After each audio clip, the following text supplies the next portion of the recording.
Hello and welcome back to Beacon Pines. This is episode 6.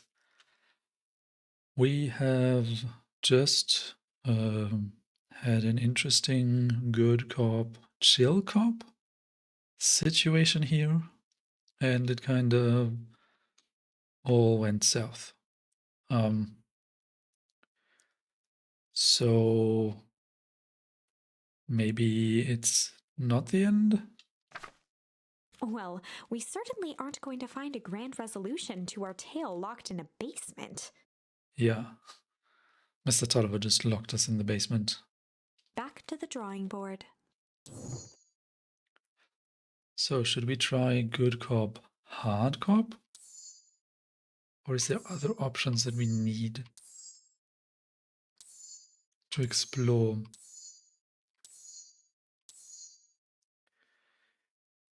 Can we try the flight in MCDC?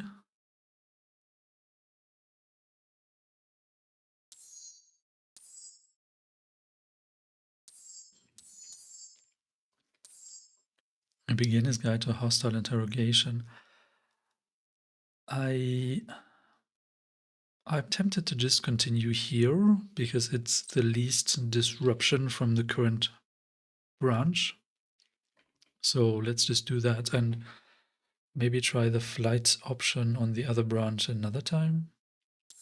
Because it honestly kind of feels like there's going to be another branch off of here. Because why would they give us one of these points of no return with a single option? That doesn't make sense.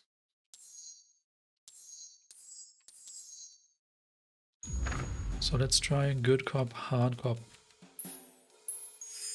They'd run the classic good cop, hard cop interrogation. Rollo brandished a steely gaze. I've got this. Read about it 100 times. Rollo swaggered past the chair which propped up the slumping Hiram Tolliver. Without even looking at his captive, he began with a long, blustery drawl. Well, Mr. Tolliver. Mr. Tolliver remained motionless. Rollo spun around to face him. He'd clearly expected to rouse Mr. Tolliver with his booming voice. Mr. Tolliver. Beck and Luca gave each other an unsure. Rollo slammed his fist on the table. I said, Mr. Tolliver. He grabbed the table lamp and beamed it onto the unconscious face. Mr. Tolliver groaned and slowly lifted his head. He recoiled with a muddled, weary squint.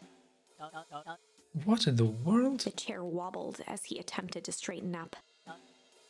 Who's there? Mr. Tolliver could only make out rough shapes through the glaring light.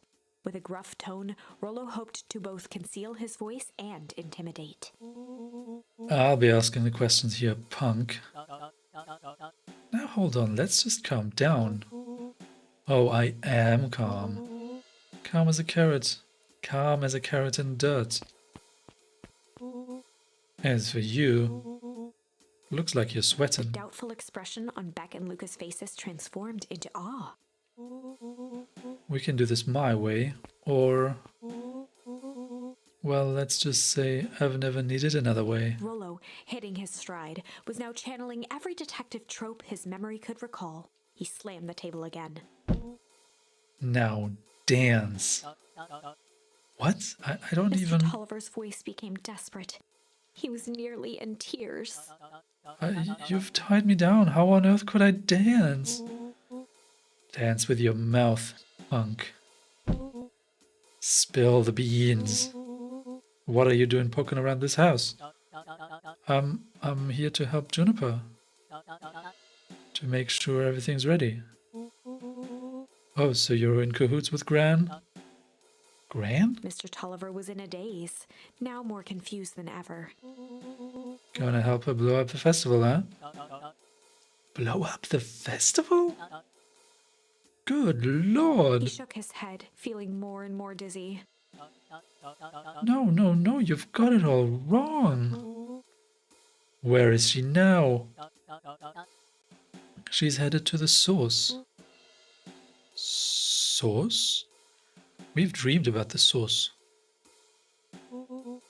What's the source? It's His where voice faded to a whisper. the town began. Where it all began. What is Operation Sparkplug? With that, Mr. Tolliver passed out cold. Rollo swung around with a repentant grimace. Damn, Rollo. I think you went a little too hard on him. What did he say about the source? It's where the town began? We need more information. Yeah, but we'd better not push Mr. Tolliver any farther. Is there anyone else who might know more? What about the History Museum? It just got set up for the festival. Nah, the tent was up by the Valentines. Everything they do is just a bunch of fluff to glorify themselves. Is there anything more reliable? The library? If there's information about this source thing, Kato can help us find it. Let's go get some answers. Oh, that was an unexpected quick transition.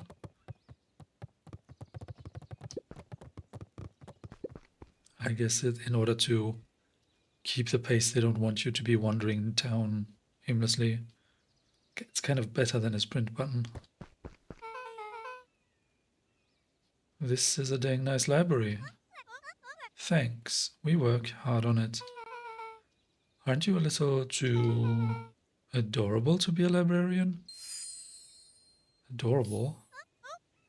Oh, Kado hung out here so much, eventually they gave him a set of keys. I just keep an eye on the place. Oh, Miss Novak sometimes. I just keep an eye on the place for Miss Novak sometimes. They get you working for free? It's quiet, and I get access to all the books I can read. What more could a person want? Fair enough. What can I do for you all? We need a favor. I already told you in Rollo. I can't put you any higher on the wait list for the next Hank Atomic. And if you're here with more candy, I'll have you know I can't be bought. Call it a personal code of conscience. Actually, we're looking to do some research. Now you're speaking my language. What are you looking for? That's the thing. We sorta don't know. What do you got on the history of the town? There's the country record archives. What's in those? Births, deaths, newspaper clippings, stuff like that. Pretty boring reading. But they do go all the way back to when the town was founded. Great, we'll start there. Ooh. Chapter 8.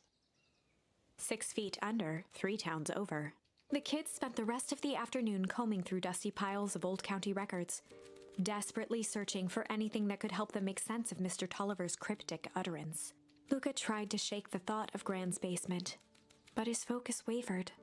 Explosives, messages hidden in jam, dossiers on various town figures, and a corkboard threaded with photos. Gran was the only family he had left. He still couldn't bring himself to believe the worst. But the old map with the symbol of explosives in town square made that difficult. As the sun began to set, the kids were no closer to the truth. If I have to read any more records, my eyeballs are gonna pop. We have to keep digging. If I dig another word, I'm gonna end up in one of these asinine death records. Rollo Cotter lived a full and wonderful life. till he read so much boring crud that his brain oozed out of his ears. Rollo shut his book with an assertive nod. If you've got a better idea, spit it out. You sound like my sister. Keep pushing your luck, pal. And it won't be boring country records that kill you. I'll put you in the obituaries myself. Rollo muttered under his breath. You're a country record.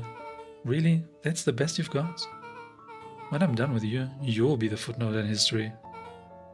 Just like... Beck slammed her finger down on the open page before glancing down to read. J. Hartford here. I'd love to see you try. Hey. We're all a little tired here. Let's just take a minute and... Something tickled the back of Luca's mind. Wait, what was that name back? In the obit? J. Hartford. From the Bookworld Tribune 8 years ago. That can't be right. What is it? J. Hartford. That's my grand's name, Juniper Hartford. Maybe there were two J. Hartfords? Mrs. Hartford is survived by her young daughter E. Hartford. My mom's name is Eleanor. Oh, this is getting creepy.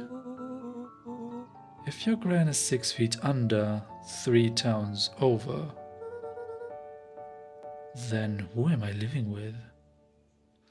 Holy crap, did his mom age due to whatever chemical exposure? And that's why she disappeared? And so she just then took the identity of her mother, who she knew was dead, but apparently nobody else knew, just to go back to her son? Then it actually makes kind of sense how because the letter that Gran sent us about you know, everything I did for you. When the letter began, it actually to me sounded like it was written by his mom. But it was signed Gran. I think that makes the most sense. Okay. The question hung in the air. Nah, I just answered it. I got it first try. Maybe.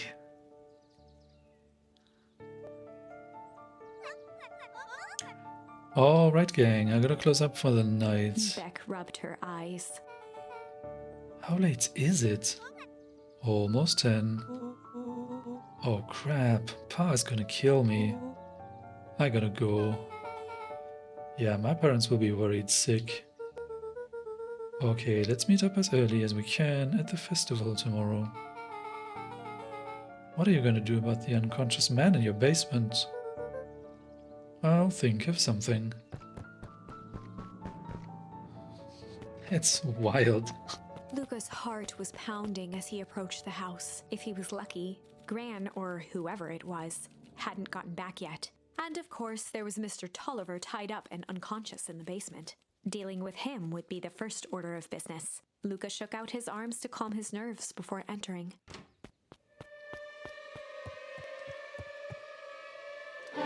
He held perfectly still, tempering his breath, and listened closely. She was asleep. His only hope was that she hadn't found Mr. Tolliver before dozing off. Oh wow. Are you my mommy?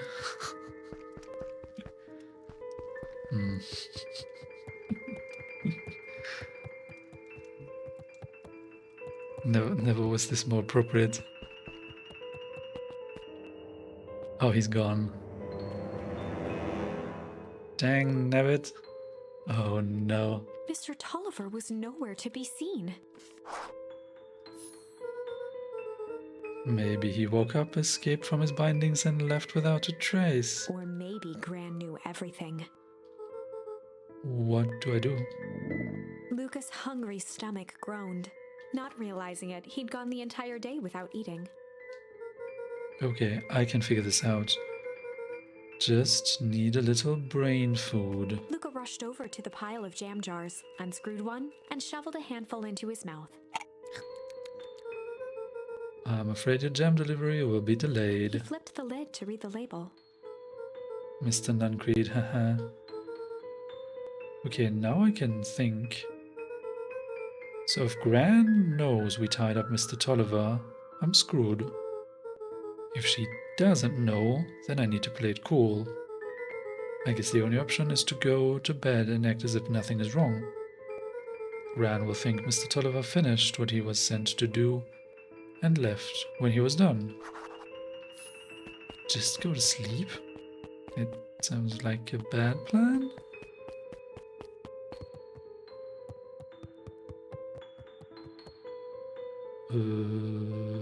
Can we check on the garden?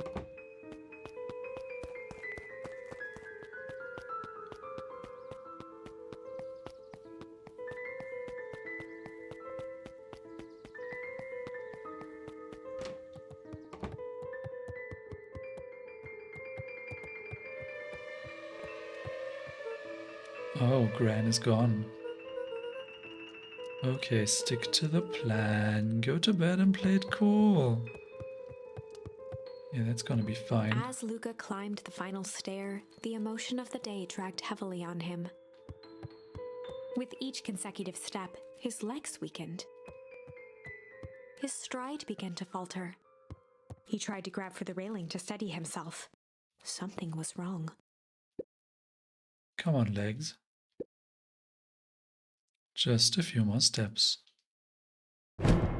Luca groaned and tried to move. The jam, it's not actually edible. His limbs might as well have been bolted to the ground. Through numb lips, he mumbled just before falling asleep. The germ?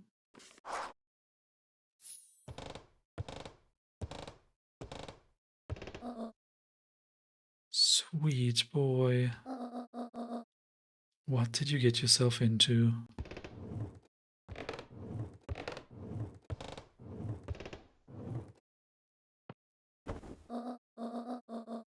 Rest now and let me handle everything.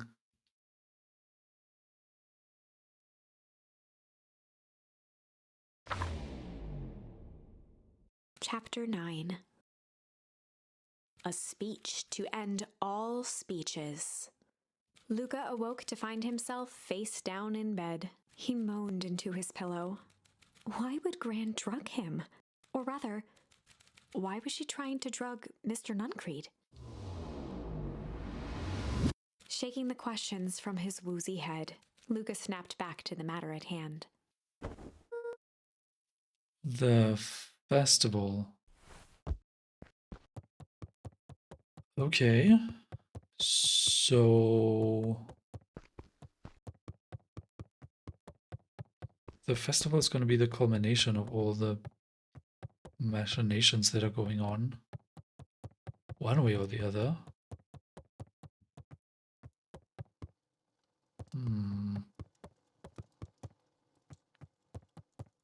Can we check on the basement?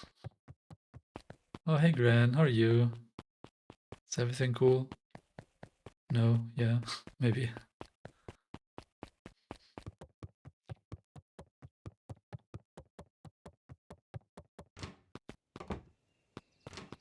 Yeah, nothing back in the garden.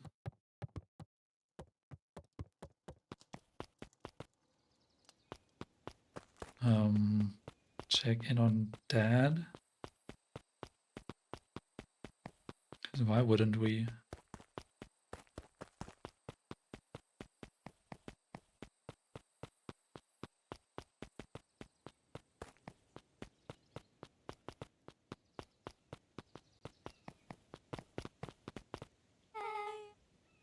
Where have you been?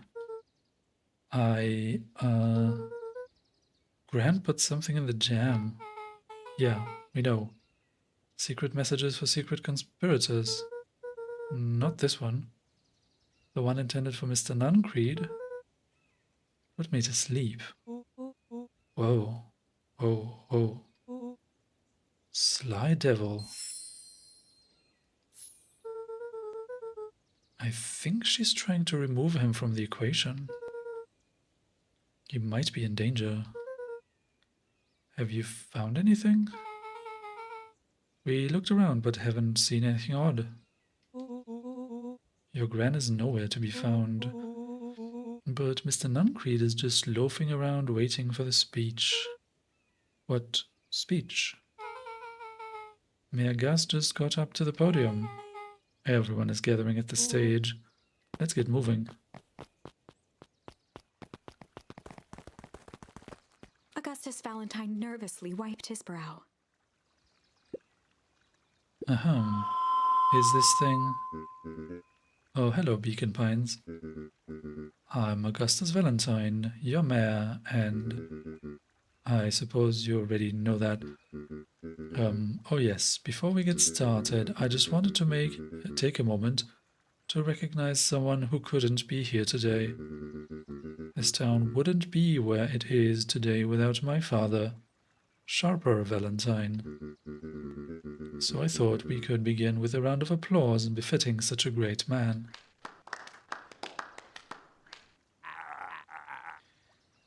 Even that's more than the old codger deserved. Gus cleared his throat and awkwardly loosened his tie. Right, where was I? William Kerr bounded on the stage with the energy of a preacher at a big tent revival. Yes, Valentine, everyone. He gave Gus a hearty slap on the back and motioned him off the stage. Let's hear it for our mayor. What a great turnout. Oh heck, I didn't prepare anything. But I suppose I could say a few words. Wait, that's a lie. We saw you prepare the day before. 2 days before. Would be a shame to waste such a beautiful podium. Mr. Kerr pulled a thick stack of note cards out from his vest. Community, conviction, commitment. These are the things we celebrate at Perennial Harvest. For us, these are the pillars of the bridge to a better tomorrow. But I think it's time to add a new pillar. Change. Change is a powerful thing. It's inexorable, unavoidable, and undeniable. And I am dadgum thankful for it. Change is the reason we're all together today. It's hard for me to believe that it was only 4 years ago when fate brought me here. A simple business trip which brought me to a small town which would change my life forever. Mr. Kerr took a moment to survey the crowd. You know what? He wiped away a single tear. From the second I set foot in Beacon Pines, something about this place has held me captive. You see, change represents opportunity. It represents potential.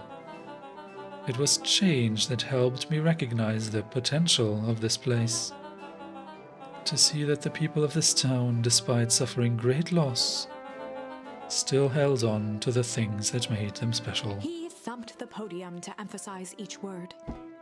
Community, conviction, commitment, change. Mr. Kerr nodded confidently, biting his lip. The crowd was silent, in rapt attention. Fate made a perfect match that day. Nothing is more important to you all than community. And Perennial Harvest is a community first and foremost. Mr. Kerr methodically made eye contact with each section of the crowd. The only way you made it through the foul harvest was an unshakable conviction. A conviction that a better tomorrow was just over the horizon. Perennial Harvest was founded on the conviction that we are that horizon.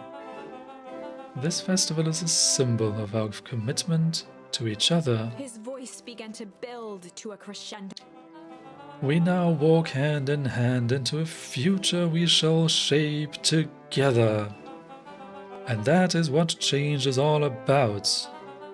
Grabbing the future by the scruff of the neck and making things happen. Change is a choice.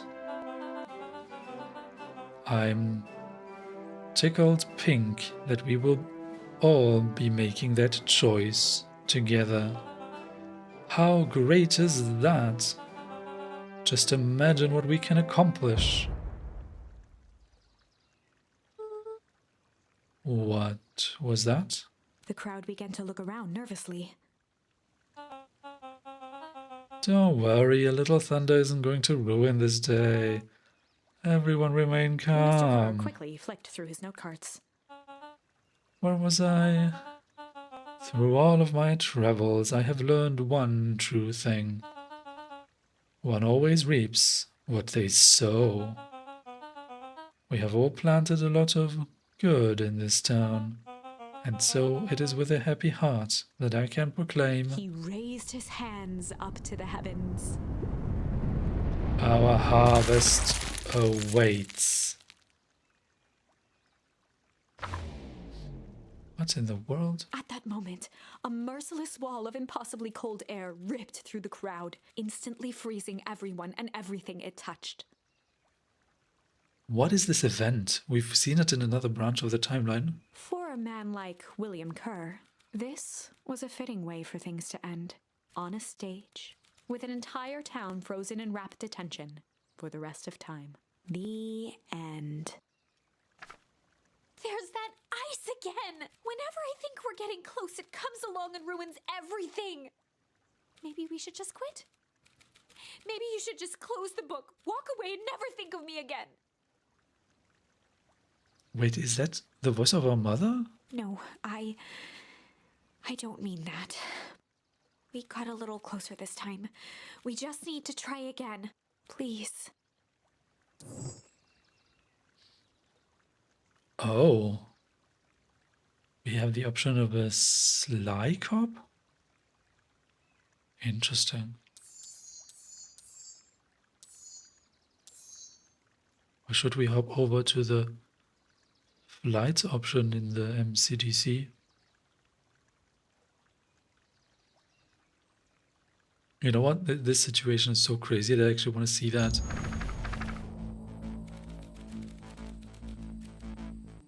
Luca drew himself up and decided to take the only option they had left. Flight. Luca drew himself up and decided to take the only option they had left. Flight.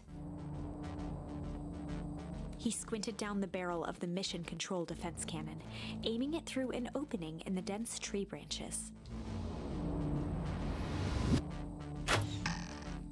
He looked up with surprise as it struck true and taut. Wow, I can't believe that worked. Hey, Mr. Kerr. We'd love to hear your thoughts, but I'm afraid we have places to be. Come on, Iggy. Yeah, see ya, jerks.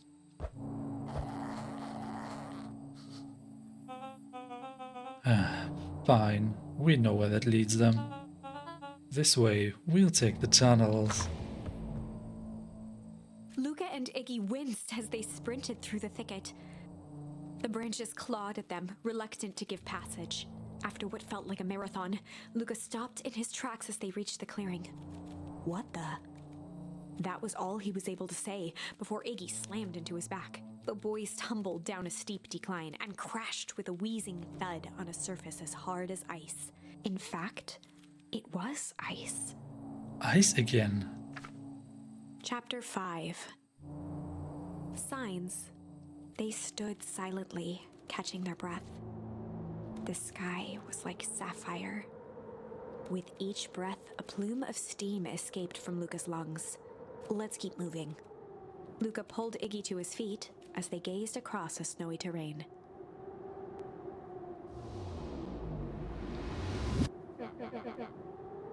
That was actually pretty badass. Uh-huh. I think we lost him. Are we up in the mountains? I don't think so. If anything, we went downhill. Then what's up with the Winter Wonderland? All I know is there's no going back the way we came. Let's see if we can get our bearings. Follow me. Find a way home.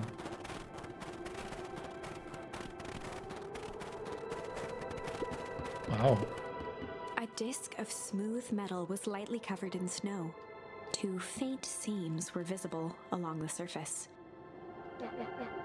A manhole cover? If it is, I've never seen one like it. Oh. What's the readout? Sitting just above 258 Kelvin. That's down a bit from last time. Should we report this to Mr. Kerr? Still within safe ranges. It may be spreading, but it's under control for now. Even a small nudge in the equilibrium could cause a cascade. Dude, relax. Is that not a reference to Half-Life? Just a few more sites to hit before we can punch out. Let's get this over with.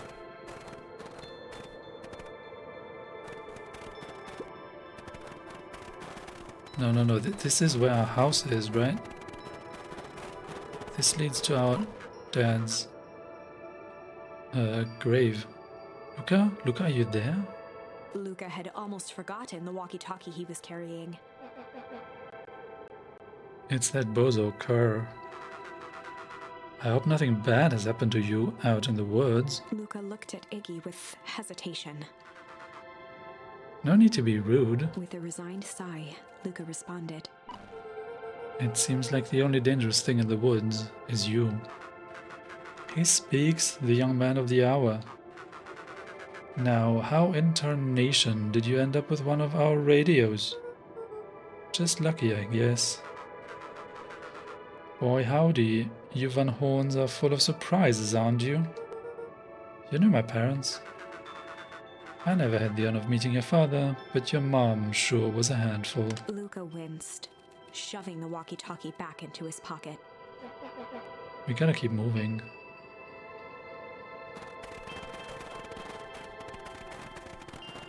This is our dad's grave, right? Like, how much time has passed? This doesn't feel right. This is where our house is supposed to be. I have no idea what this is, though. Because this is the town sign. What's all this? Hard to say with all this snow. I think it's a town sign. I can almost make out letters under there. What town could this even be? There couldn't be another town this deep into wood. I'm looking at evidence to the contrary. Let's figure out what we're dealing with here. Step 1, snow's gotta go. Let's see what I can do.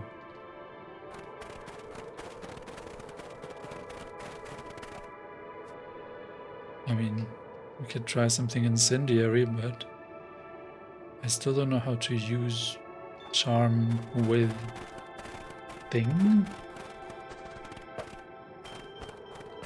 Oh, maybe.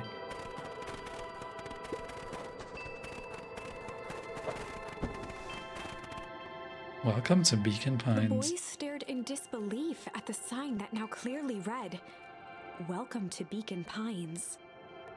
Interesting. What? This doesn't make any sense.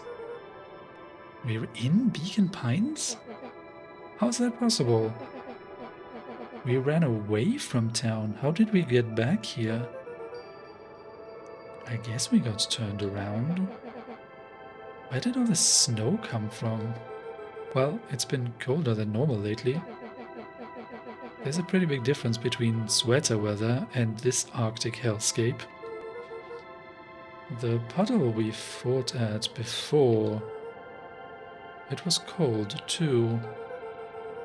Maybe all of it leads to one source. You think it's related? What the hell is going on? We're gonna get you some answers. Let's keep moving.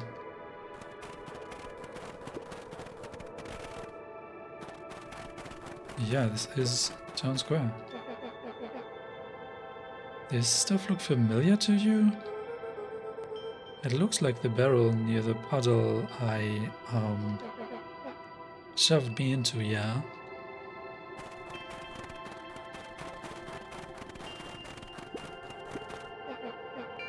It's all frozen. Looking down at the frozen stream, Luca could faintly see a school of minnows encased in the ice. Whatever happened here, it happened fast. The fish didn't even have time to run. Or, swim run.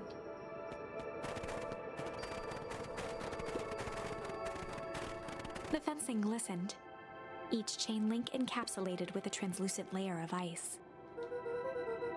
Looks like the stuff they put up around Weepwood. The stuff who put up? I don't know.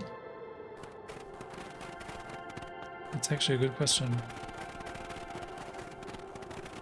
Oh wait, isn't this the crunching of footsteps trailing Luca went hush. Isn't this the headquarters of Perennial Harvest? He looked back to see Iggy's face twisted with confusion. Everyone's gone. What? There's nothing here but more snow. There must be an explanation for all of this. We have to keep looking. You can look all you want. I quit. Iggy, we have to keep going. You don't get it, do you? This isn't one of your pathetic Hank Atomic stories. We aren't going to save the day. We aren't even going to save ourselves. My face is mangled. The town is destroyed, and everyone we've ever known is gone. We don't know that. You can't just quit. Do whatever you want. I'm done. Don't you dare go hollow, Iggy. Iggy, it's gonna be okay. Luca peered upward at the darkening sky. He let out a long, foggy breath. Faintly, Iggy began to cry. Seeing Iggy in such a pathetic state gave Luca a sense of compassion, and more than a little guilt. It is getting pretty late, I think. Probably not a great idea to stumble around in the dark anyway. Luca allowed himself to collapse next to Iggy. Let's just rest for a bit. The boys huddled together for warmth and comfort. If not for exhaustion, their minds would be racing, trying to make sense of the events of the day. As it was, all they had energy for was to sit in silence, numb.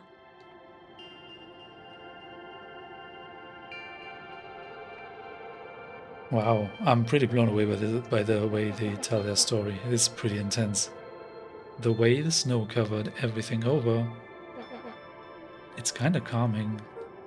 Yeah. I haven't had time to say it, but thanks. Huh? For getting us away from those creeps. I sorta rose up back there. Iggy, I should be the one apologizing. This all happened because I lost my temper. Nah, that's bull hockey. First of all, you didn't know what that gunk would do. You didn't, right? Of course not. And second, stop with this baloney about losing your temper. But I did lose my temper. Iggy motioned sarcastically to his half-deformed face. Obviously. But that's exactly what you should have done. Huh? I was being a horse's ass. You were supposed to be a horse's ass in response. That's how it works. Iggy, I'm having a hard time following. You wanted me to fight you? Of course. Jeez, you goody-goody types take forever to understand this very basic point. Why would you go around saying cruel things trying to get into fights? Iggy shrugged. It's something I do. You're an absolute asshole because you're bored? Sometimes I just feel empty. You wouldn't understand. You and Rollo are always having a blast together. Laughing and calling that dinky little treehouse mission control. Iggy now wept openly. Perfect little Luca Van Horn. With his perfect little life. My life is not perfect. Everybody in town likes you. Not everybody. Hell, that new girl hasn't even unpacked yet, and even she already likes you. You have Tish. He wiped his nose with a sleeve. I love Tish. Tish is great. But she ain't exactly the world's greatest conversationalist, you know. Luca gave a warm chuckle. I get that impression. Iggy cleared his throat as he wiped his eyes. It must be raining out here. Definitely. Iggy arched into a wide yawn. We should probably try to get some sleep. Yeah. Let's lay low for now. Tomorrow, we'll get to the bottom of all this. Luca's eyelids began to slowly drift shut. Luca? Yeah? I always did want to see the inside of your dinky little treehouse. What do you think? Not bad. I'll give you the full tour when we get back. You know what? Huh? That's all Luca could whisper before succumbing to sleep. Iggy snuggled in some more. When it comes to worst days of my entire life, this one wasn't half bad. Wow, what a statement to make after such a The house day. smelled of warm bread. Is this another one of our nightmares, dream sequences where we dream of this source? Luca was playing with toy blocks on the living room rug. He looked up to see his parents on the couch. His mother held his father's head in her lap. She idly stroked his hair while humming a song. A voice behind Luca spoke. "This is how you remember them, huh?" Luca turned to see his own face, the doppelganger from his dreams, still clad in a yellow hazmat suit, still carrying a look of disdain behind empty eyes. Aww, look at this perfectly cozy scene. You know it wasn't really like this. The figure picked up a toy block and inspected it. It's amazing the facades that one can build given the right materials. Not that I blame us. These are a child's memories, all warm and fuzzy. You don't remember, do you? What is it we don't remember? Lucas snatched the block from the figure's yellow-gloved hand. Remember what? The doppelganger pointed to the couch. The last day we saw him alive. The day he chose to abandon us. Luca turned to look at his father, still lounging on the couch. That's not true. He didn't abandon us. The doppelganger waved his hand dismissively. Everything is true here. It's just a matter of what we choose to see. Let me show you. The world flickered and pulsed. Luca was sitting next to his bed, listening to his heartbeat with one of his dad's stethoscopes. The doppelganger limped into the room. Now, we both know that's not how this went. He grabbed Luca's hand and guided the stethoscope to the floor. Luca heard muffled shouting, brought close by the stethoscope. It was his parents, fighting. Wow. Do you remember what we did next? Luca gave a slow nod and crept down the hall to peek through the banister. He could see the outline of his mother at the bottom of the stairs. Damn it, Walt. We can't afford to get involved in this. She was scared. His father stepped forward. What am I supposed to do? Just watch? There's a sickness in this town, and we both know who's behind it. I swore an oath to help people. I won't turn my back on them. Luca's mother grabbed Walt. She was crying, pleading. I can't lose you. Walt calmly removed Eleanor's hand from his shoulder. What's right is right, and what's wrong is wrong. I could never live with myself if I let Sharper get away with this. Eleanor raised her voice. Spare me your bullshit platitudes. What about our son? Luca flinched, dropping the stethoscope down the stairs. Walt turned with a panicked smile. Luca, is that you, buddy? With tears in his eyes, Luca descended the stairs. Mom? Dad? What's going on? Walt dropped to a knee to meet Luca eye to eye. Nothing, buckaroo. Your mom and I just got a little overexcited is all. Luca placed the stethoscope against his father's chest. His heart was racing. Oh. It sounded like you were going somewhere? Walt gently removed the device from Luca's ears. Listen to me, Luca. I have some business to take care of. I'll be back in time to tuck you in. Luca hugged his father tightly. Promise? Walt stood up and walked to the door. He glanced over his shoulder. I promise. With a wink and a grin, he put on his hat and strode out into the evening sun. Oh, hello. A figure approached soundlessly from the foggy snowfall. It stood above them, lingering in contemplation. Slowly raising one hand above Iggy, it snapped out 2 brisk raps on his head. From a deep slumber, Iggy sprang up defensively. Get your hands off me. Whether it was the calming presence or the recognition that he was not in danger, Iggy felt his clenched fists lower. Just what do you think you're doing? Luca looked up, gradually remembering his whereabouts. The figure exhaled a cloud of warm vapor. You two certainly have caused a lot of commotion. What's that supposed to mean? Take it easy, Iggy. We were asleep minding our own business.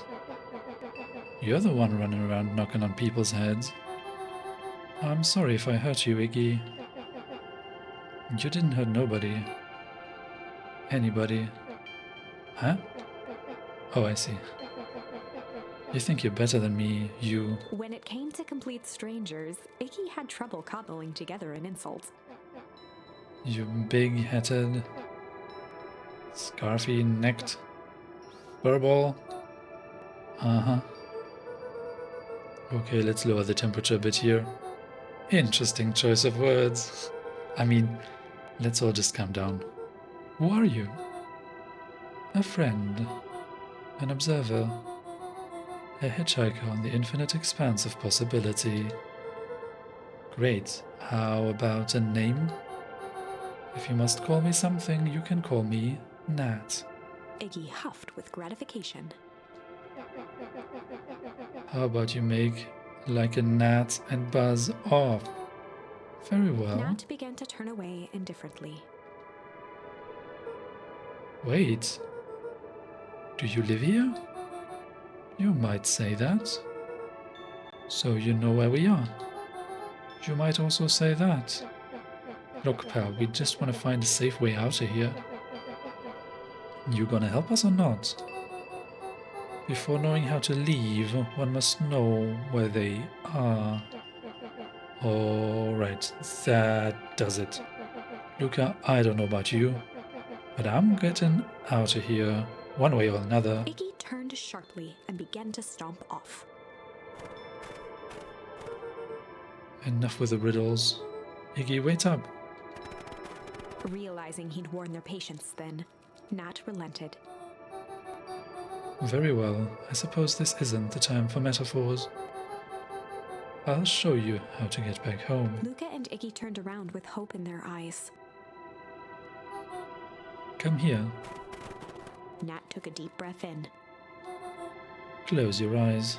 Nat exhaled slowly, then snapped his fingers.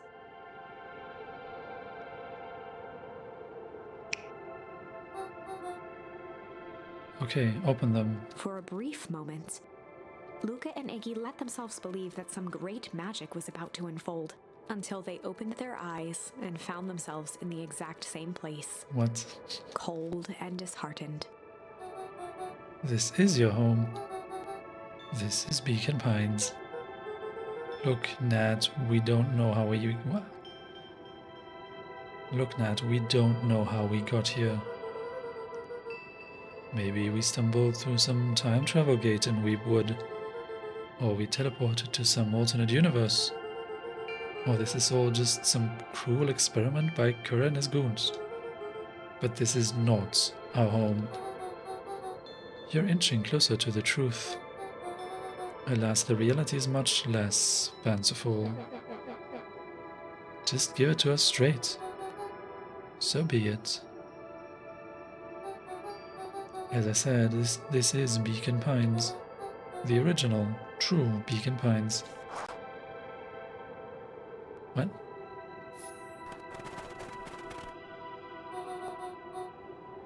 You both grew up here. But the town you've called your home for the past several years is a replica. What? What in the world? So this is the source.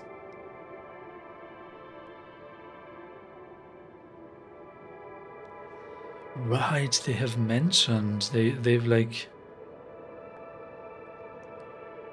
put everyone into hotels outside of town to decontaminate the groundwater. And so when they relocated people back into town, it was actually a replica? That's insane. What are they trying to hide? A remarkable achievement of engineering, to be fair. But a replica, nonetheless. That's impossible. It's too much work. You'd need a whole town to replicate a whole town. Indeed, to pull off such a feat would require immense labor power. That which could be moved would be moved. That which could not would require a precise duplicate. We would have noticed. Someone would have noticed. You'd think so, unless the auditing was impeccable. A mind-numbing attention to detail.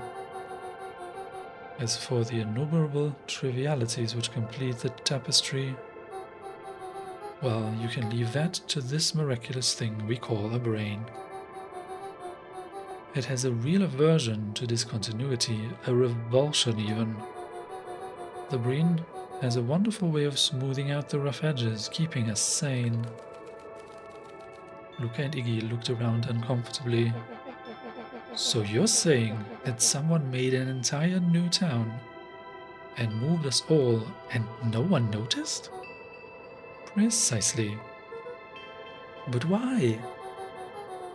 Why is the one question that can never be answered with certainty.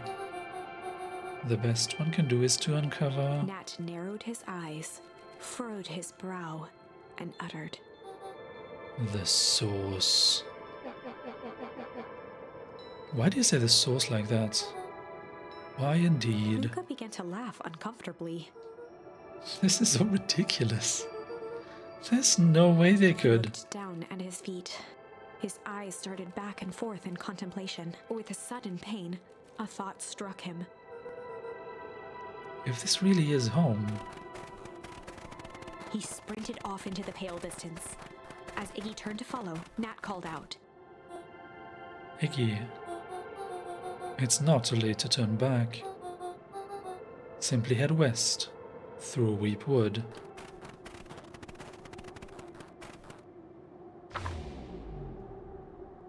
Chapter 6. What is happening? The Source. Nat expressed his sympathy with a shrug and sauntered off as unassumingly as he'd arrived. He'd given Luca and Iggy what they needed, and nothing more. As Luca sprinted across the snow, the events of the past few days became clearer, pieces to a larger puzzle. Rollo said he was underground somewhere, captured. Mr. Kerr tried to cover it up with lies. The clipboards were hell-bent on capturing Iggy. It all seemed to point to perennial harvest, but right now, there was one thing that Luca needed to know. Lucas stopped dead in his tracks. Yeah, that father's grave. The tree was gone, uprooted and moved, leaving a raw gash in the earth. He dropped to his knees and dug wildly at the cold snow. His numb hands hit something hard, a headstone. A dry whisper escaped Lucas' lips. You're here. All this time I thought I was visiting you. But you've been here, alone, in the snow. Dad, I'm so sorry. They ruined your favorite spot in the world. Our favorite spot in the world. Dad, what do I do? There was no reply, just snow-covered silence. Why'd you give me the slip like that? What if I couldn't find you, you jerk? Iggy finally noticed the tears welling in Lucas' eyes and the snow-covered grave. Oh. Iggy, they stole his tree, Iggy. Yikes. Suddenly, they heard the crunch of approaching footsteps in the snow. Oh. We gotta hide. 259k. Fall of distance, still good. Dude, did you hear me? I said 259. Sorry. You ever think about what we did here? We saved a whole town of people. Doesn't feel like it sometimes. And what about everything we left behind? That's the grave of someone with a family. The people who loved them will never know the truth. The truth is He overrated. bent down to scoop up a snowball and lobbed it playfully. Hey, don't be such a downer, dude. We took this job to change the world. Yeah. Come on. It's almost lunchtime. Haha, weirdo.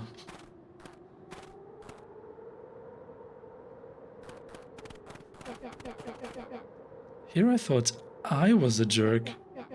These dinguses are out here literally dancing on our graves. Lucas stuttered through heaving sobs. I thought I was visiting him. I thought he was with me. Not gonna lie, that's a bad break. Here's some advice. Iggy gave Luca a solid smack on the back of his head. Hey! Who's any of this helping? What? Sitting here in the snow, crying like some pushover. Who ya helping? Iggy, look what they did. They lied to everyone. Blah, blah, blah. Luca Van Horn, you're a lot of things, but you ain't no pushover. What did I tell you before? When some jerk comes to ya, acting like a horse's ass, I should stand up for myself. Hell yeah. Kerr and his merry little band of clipboards pulled off this switcheroo for a reason, right? Nat mentioned something about a source. Luca wiped his eyes with a sleeve. Whatever's at the source must be awfully valuable to Perennial Harvest. Sure would be a shame if something unfortunate were to happen to their precious source, wouldn't it? What do you have in mind? If it's small enough to steal, we snatch it. If it's too big to snatch, we smash it. And what if it's too big to smash? Iggy flashed a mischievous smile and cracked his knuckles. I'm always up for a challenge. I'm gonna make this right, Dad. I promise. Let's do this. Locate the source. This game is going places. I'm really blown away. What they did here is insanity.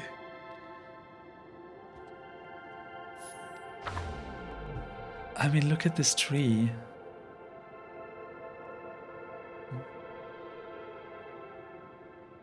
Where are we right now? We're here in the flight option. And there's still more stuff to go.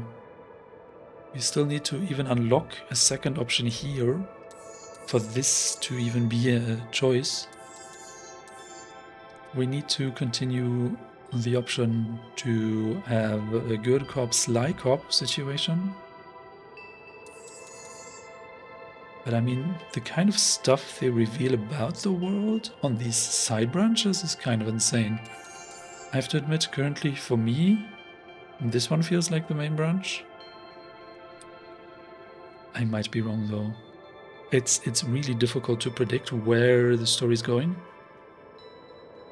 And maybe in the end you will just have like a patchwork of different stories surrounding the town and no real end, although that would be kind of a bummer, but man. This game is something special. I'm surprised not more people are talking about it. It's kind of confusing even. It can get awful cold out there in those woods, Luca. Probably best. You two stay put and conserve your energy. Help's on the way. Where's Rolo? Where's my mom?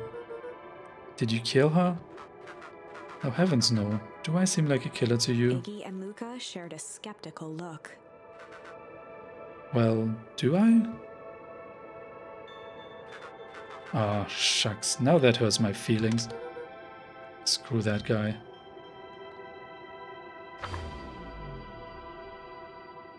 I don't know why there's more dialogue. Anyway, I wanted to end the episode here.